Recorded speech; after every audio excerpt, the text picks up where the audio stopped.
والدین یا تمہارے ماں باپ کے خلاف ہو، والاقربین یا رشتہ داروں کے خلاف ہو، ان یکن غنیا او فقیرا فاللہ اولی بہما، پھر یہ معاملہ چاہے غریب ہو یا امیر ہو، فاللہ اولی بہما، اللہ ان کا تم سے زیادہ خیر خواہ ہے۔ فلا تتبعوا الهوى ان تعدلوا، اپنی خواہش کی پیروی کرتے ہوئے عدل سے روگردانی نہ کرو۔ وَإِن تَلْوُوا أَوْ تُعْرِضُوا فَإِنَّ اللَّهَ كَانَ بِمَا تَعْمَلُونَ خَبِيرًا، اور اگر تم نے گواہی میں ہیر پھیر کیا یا اس کو نظر انداز کیا تو اللہ تمہارے سب کاموں کی خبر رکھنے والا ہے۔ اس آیت میں گواہی کی اہمیت کو اور عدل انصاف کی اہمیت کو اللہ رب العزت نے بیان فرمایا۔ چونکہ عرب کا یہ رواج تھا کہ کسی بھی صاحب ثروت ہوتا تھا، سردار ہوتا تھا، کسی قبیلے کا رئیس ہوتا تھا، وہ جتنا مرضی بڑا بلنڈر کر لیتا تھا، اس کے خلاف کوئی بولتا نہیں تھا، کوئی گواہی نہیں دیتا تھا اس کے خلاف کس نے بھی کچھ کیا ہے۔ وہ جب کوئی عدل انصاف کے لیے لوگ جمع ہوتے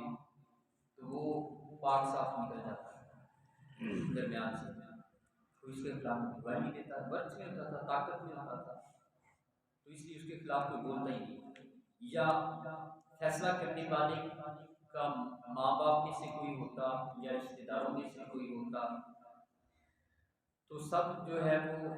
ایک تو فیصلہ کرنے والا جو منصف صاحب ہے وہ بھی اقربا بندی کرتا، یعنی اپنوں کو نوازتا۔ دوسرا یہ کہ اگر کوئی گواہ ہوتا تو اس کا ماں باپ ہو یا اس کا کوئی رشتہ دار ہو تو اس کے خلاف وہ گواہی دیتا ہی نہیں تھا۔ تو یہ اس طرح عدل و انصاف کا جو بیڑا غرق ہوا۔ اس آیت میں یہ معیار قائم کیا گیا گواہی کے حوالے سے، اور فرمایا کہ گواہی دینے میں تم بخل نہ کرو، کنجوسی سے کام نہ لو گواہی دینے میں، اگرچہ وہ گواہی علی انفسکم تمہارے اپنے خلاف جا رہی ہے، آپ کے اپنے خلاف ہی گواہی دے رہے ہیں، یا اپنے والدین کے خلاف گواہی دے رہے ہیں، یا رشتہ داروں میں سے کسی کے خلاف وہ گواہی جاری ہے، تو اس کو چھپانا نہیں ہے، وہ گواہی واضح انداز میں دینی ہے۔ اور ایسے ہی کہا کہ اگرچہ وہ گواہی دینے والا امیر ہو یا غریب ہو، اللہ تم سے زیادہ خیر خواہ ہے اس کا، تم نے سچی گواہی دینی ہے۔ اچھا، اس میں جو صورتحال ہے وہ یہ کہ جب گواہی طلب کی جائے، گواہی جب طلب کی جائے اس وقت صحیح صحیح اس کو بیان کر دیا جائے۔ ایک یہ نا کہ کسی کے عیب کی تشہیر نہ کی جائے، اس وقت تک ہے جب تک معاملہ اچھل نہیں جاتا یا منظر عام پہ نہیں آ جاتا۔ یا آپ ایسا سمجھتے ہیں کہ اگر اس کا یہ عملے برا فعل جو ہے اس کو روکا نہ گیا تو یہ بڑھتا چلا جائے گا، اس صورت میں بھی دوسروں کو بتانا لازم ہو جاتا ہے۔ ایسے ہی جب گواہی طلب کی گئی اس وقت بھی گواہی دینا لازم ہوا ہے۔ ابھی جو ہماری نوعیت ہے، ہمارے معاشرے کی جو نوعیت ہے وہ بالکل 1400 سالہ پرانی ہے۔ ہم 1400 سال پہلے یہ جو عرب کی جہالت تھی اسی جہالت میں کھڑے ہیں۔ بڑا آدمی مضبوط جس کے پاس پیسہ ہے یا پاور ہے جو مرضی کر لے، اس کے خلاف کوئی بول نہیں، اور غریب آدمی بیچارہ مکھی مار دے تو سو اس کے خلاف اکٹھے ہو جاتے ہیں بندے، اس لیے یہ غلط کام کیا، تو ان کا بھی یہی رواج ہے۔ اب ایسے یہ اقربا پر بھی اس کو بھی ختم کیا جائے، یعنی اگر جو منصب عدالت پہ بیٹھا ہوا شخص ہے، مسند عدالت پہ ہے، وہ ضروری نہیں جو عدالت میں ہی بیٹھا ہے وہی مسند عدالت ہے، ویسے بھی عام معاملات کی جو خود سے طے کیے جا رہے ہوتے ہیں ان کے اندر بھی وہ اس بات کا لحاظ نہ رکھے کہ یہ گواہی میرے اپنے خلاف ہے یا عزیز و آقا رکھے، کیونکہ والدین کے بڑے حقوق بیان کی قرآن نے، کہا کہ اگر ان کے خلاف بھی جا رہی ہے تو بول دو۔ اور اپنی خواہش کی اتباع نہ کرو اور سچی گواہی کو ہرگز مت چھپاؤ۔ اس کے حوالے سے ایک حدیث پاک ہے، حضرت ابو موسیٰ اشعری حضرت زید بن خالد جہنی بیان کرتے ہیں کہ نبی کریم صلی اللہ علیہ وسلم نے فرمایا، کیا میں تم کو بہترین گواہوں کی خبر نہ دوں؟ تو اس کی یا رسول اللہ صلی اللہ علیہ وسلم دیجیے۔ فرمایا بہترین گواہ ہے جو گواہی کو طلب کرنے سے پہلے گواہی پیش کر دے، یعنی ابھی تو اس سے پوچھا نہیں کیا تھا، اس نے خود از خود جو ہے وہ گواہی پیش کر دی جب معاملہ چل رہا تھا۔ یہاں پہ کوئی کسی کو مار جاتا ہے، اس کا مدعی بننے کے لیے بھی تیار نہیں ہوتا۔ اگر غریب آدمی ہوا، اس کو سر عام 500 بندہ دیکھ رہا ہے کہ لوگ مار رہے ہیں، اسے مار دیا، 500 دیکھ لیا، بعد میں پولیس آئے گی کہ مدعی پر جو نہیں بنتا، کیوں نہیں بنتا؟ ہمیں پتہ ہے ہماری عدالتوں کے چکر لگیں گے، ہماری دیہڑی ٹوٹے گی، ہم دیہڑیاں کریں گے، اس کے مقدمے کی پیروی کریں، گواہی دینے کے لیے جائیں، عدالت ہر تیسرے دن بلا لیا کریں گے، تیار نہیں ہوتا، عدالتی نظام سارا مسخ ہو گیا ہوا، انصاف کا سارا نظام مسخ ہے۔ اس لیے یہاں پہ گواہی دینا بھی مشکل بنا دیا ہوا ہے، اور کوئی گواہی دے بھی دے تو وہ جو مدعا علیہ ہے، جس نے جرم کیا ہوتا ہے، وہ اس کا بھی مجرم بن جاتا ہے، اس کو تحفظ نہیں ملتا پھر گواہی دینے کے بعد، اس کی اپنی جان خطرے میں پڑ جاتی ہے۔ اس لیے جو گواہی دینے والا ہے اس کا تحفظ بھی ضروری ہے، یعنی قانون اس کو تحفظ بھی فراہم کرے کہ گواہی دینے کے بعد ایسا نہ ہو کہ بیچارہ یہ خود ہی پھنس جائے۔ اب ایسا ہوتا ہے کہ ایک شخص کے خلاف اگر کوئی آواز بھی اٹھاتا ہے، کوئی مطلب اس کے خلاف درخواست دیتا ہے یا گواہی نہیں دیتا ہے، ایک دفعہ اس کے خلاف FIR بھی ہو جائے، 3 دن کے بعد وہ ضمانت کرا کے واپس آ جاتا ہے۔ اب وہ جو جس نے گواہی دی ہوتی ہے یا جس نے اس کے خلاف درخواست دی ہوتی ہے، اس کی جان پہ بن جاتی ہے، اس نے اپنے لیے ایسی مصیبت کھڑی کر لی، وہ 3 دن کے بعد دوبارہ پھر سے آ گیا،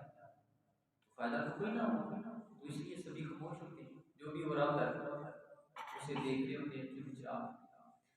تو باہر اس روش کو بدلنے کی ضرورت ہے۔ اس کے بعد فرمایا یا ایھا الذین آمنوا آمنوا باللہ ورسولہ والکتاب الذی نزل علی رسولہ والکتاب الذی انزل من قبل۔ اے ایمان والو، اچھا یہاں پہ ایمان والوں کو مخاطب کیا، یا ایھا الذین آمنوا، اے ایمان والو، آمنوا ایمان لے کر آؤ، باللہ ورسولہ والکتاب الذی نزل علی رسولہ والکتاب الذی انزل من قبل۔ ایمان لاؤ اللہ پر اور اس کے رسول پر اور کتاب پر جو اس نے نازل کی اپنے رسول صلی اللہ علیہ وسلم پر، اور ان کتابوں پر بھی ایمان لاؤ جو اس سے پہلے نازل ہوئی۔ وَمَن يَكْفُرْ بِاللَّهِ وَمَلَائِكَتِهِ وَكُتُبِهِ وَرُسُلِهِ وَالْيَوْمِ الْآخِرِ، اور جو شخص اللہ کے ساتھ، اس کے فرشتوں کے ساتھ اور اس کی کتابوں کے ساتھ اور اس کے رسولوں اور روز آخرت کے ساتھ کفر کرتا ہے، جھٹلاتا ہے ان میں سے کسی کو، فقط ضل ضلالا بعیدا، تو بے شک وہ گمراہی میں مبتلا ہو کر بہت دور جا پڑا ہے۔ اب اس میں صاحب ایمان لوگوں کو مخاطب کیا، اس میں ایک طبقہ تو وہ ہے کہ جس نے یہ کہہ دیا لا الہ الا اللہ محمد رسول اللہ، اب وہ ایمان والا ہو گیا۔ اب یہ کہنے کے بعد جو چیزیں لازم ہیں وہ یہ ہے کہ مضبوطی کے ساتھ اللہ پر بھی ایمان رکھیں، رسولوں پر بھی ایمان رکھیں، کتابوں پر ایمان رکھیں، اور اس سے پہلے جو کتابیں نازل ہو چکی ان کے اوپر اور فرشتوں کے اوپر اور روز آخرت کے اوپر ایمان رکھیں۔ ایک تو وہ لوگ ہیں، اور دوسرے اہل کتاب کے مومنین اس سے مراد تھے، یعنی یہود و نصارہ میں سے جو صاحب ایمان لوگ تھے، جو مومن تھے، ان کے لیے یہ حکم نازل ہوا کہ اب جو مومنین یہودیوں میں ہیں یا نصرانیوں میں ہیں ان کی شریعت منسوخ ہوئی، اب وہ حضور علیہ الصلوۃ والسلام پر ایمان لے کر آئے۔ ان الذین آمنوا، بے شک وہ لوگ جو ایمان لائے، ثم کفروا، اور پھر کفر کیا، ثم آمنوا، پھر ایمان لے کر آئے، ثم کفروا، پھر کفر کر دیا، ثم مزدادوا کفرا لم یکن اللہ لیغفر لهم ولا لیہدیہم سبیلا۔ اللہ ان کو ہرگز نہیں بخشے گا اور نہ کبھی انہیں راہ راست پر چلائے گا۔ یعنی پہلے ایمان لائے پھر کفر کیا، پھر ایمان لائے پھر کفر کیا۔ ایک اس سے مراد منافقین ہے جن کا ایمان جو ہے وہ رنگ بدلتا رہتا تھا، کبھی ادھر کے کبھی ادھر کے ہوتے تھے، جیسے پہلے بارے میں بھی ان کے متعلق کہا، جب یہ آپ کے ساتھ ہوتے ہیں تو یہ ایسے محسوس کراتے ہیں کہ یہ آپ کے لیکن وَإِذَا خَلَوْا إِلَىٰ شَيَاطِینِهِمْ قَالُوا إِنَّمَا أَنتُمْ، جب اپنے شیطانوں کے پاس جاتے ہیں تو کہتے ہیں ہم تو تمہارے ساتھ ہیں، ان کے ساتھ ہم مذاق کر رہے تھے۔ تو کہا کہ اب ان کو ہدایت اللہ تعالیٰ نہیں دینے والا۔ بشر المنافقین بأن لهم عذابا ألیما،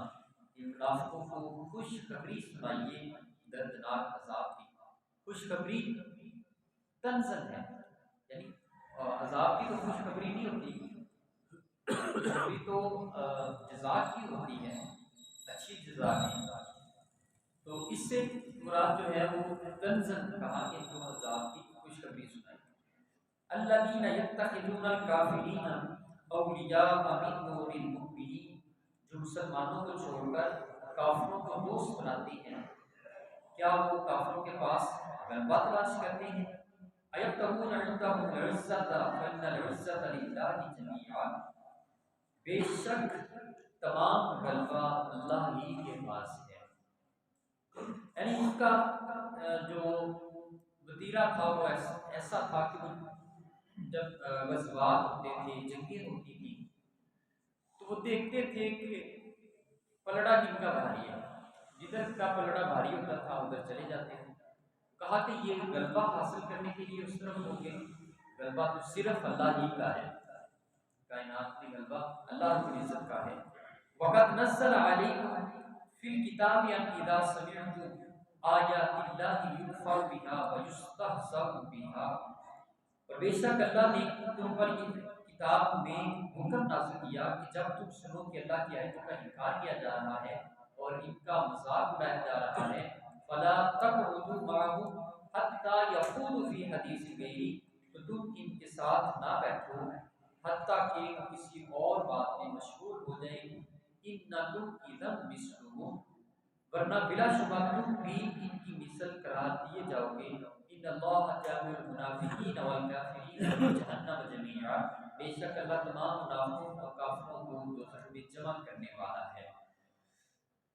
حضور علیہ السلام کی مجلس سے اٹھتے منافقین اور ان کے پاس چلے جاتے کافروں کے پاس، وہاں پہ پھر آیتیں پڑھتے اور ان کے اوپر کہہ کے لگاتے، مذاق اڑاتے کہ یہ کس طرح کے حکم ہیں، کس طرح کے احکام ہیں، اور قرآن مجید کے اوپر نام تشریح کرتے ہیں۔ یہ حضور علیہ السلام خود لکھتے ہیں اور یہ فرماتے ہیں کہ یہ آسمان سے میرے اوپر نازل ہوتا ہے۔ اس انداز مسلمانوں کو منع کیا،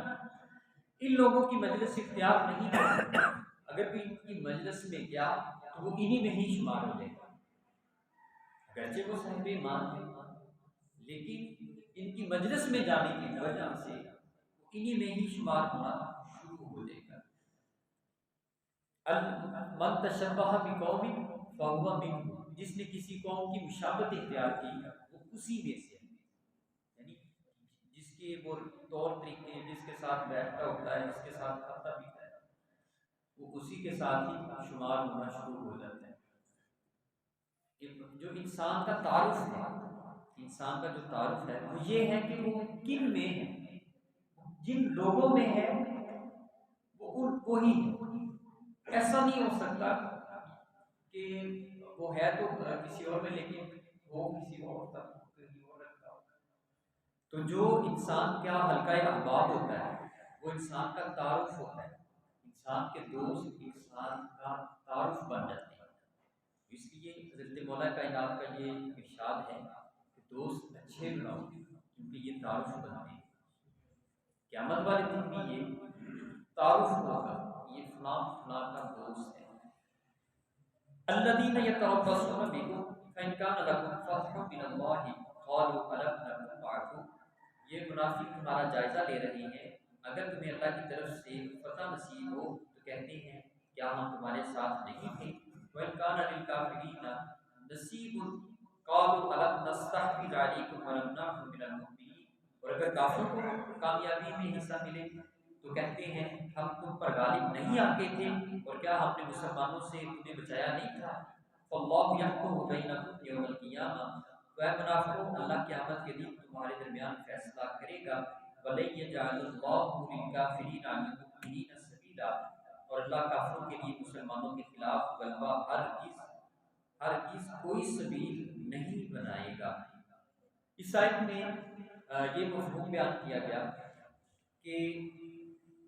وہ جو گروپ جو منافقین کا گروپ تھا وہ شام کو حضور علیہ السلام کے ساتھ ہوتا اور غزوات میں آتا تھا، اور اگر مسلمان فتح حاصل کرتے غالب آ جاتے تو وہ پہنچ جاتے ان کے پاس اور کہتے مالک غنیمت سے ہمارا حصہ نہیں، ہم آپ کی طرف سے لڑ رہے ہیں۔ وہ مالک غنیمت سے حصہ لیتے، اور اگر مسلمان غالب نہ آتے تو پھر وہ کافروں کے پاس چلے جاتے اور کہتے کہ یہ ہماری پالیسی تھی کہ تم غالب آ گئے، ہم نے مسلمانوں کو ورگلایا یا جو بھی اپنے طور پہ کیا، اور تمہیں اچھی اچھی تجاویز پیش کرتے رہے، یہ ہماری وجہ سے تمہاری فتح ہوئی ہے، لہذا ہمیں حصہ دو۔ وہ ادھر سے بھی وہ جدھر بھی فتح ہو جاتی وہ دونوں کے بن جاتے، اس طرح کے بھی اور اس طرح کے بھی، اور اپنے آپ اپنا احسان جتاتے ان لوگوں کے اوپر۔ تو کہا کہ یہ اس لیے کرتے ہیں کہ جب ان کو فتح ہوتی ہے یا کافر غالب آتے ہیں تو یہ ان کے ساتھ مل جاتے ہیں۔ تو کہا کہ یہ اللہ رب العزت قیامت کے دن فیصلہ فرمائے گا کہ غالب کون آیا ہے۔ اگرچہ بظاہر مسلمان غالب کہیں نہیں بھی آئے، جیسے احد کے میدان میں یا اس کے علاوہ مسلمان اگر بظاہر غالب نہیں بھی تو اخروی اعتبار سے آخرت کے اعتبار سے تو وہ غالب آ گیا، کیونکہ اس نے اللہ کے لیے ہتھیار اٹھا لیا تھا، اللہ کے لیے اپنی جان پیش کر دی تھی، داؤ پہ لگا دی تھی، تو گویا وہ غالب ہی غالب ہے۔ فرمایا کہ قیامت کے دن اللہ رب العزت ان کے لیے ان منافقین کے لیے کوئی راستہ پیدا نہیں کرے گا۔ دعا ہے جو کچھ آج ہم نے پڑھا سنا سمجھا اللہ رب العزت اس پہ عمل کی توفیق دے، اور جو نہیں سمجھ سکے وہ بھی سمجھے۔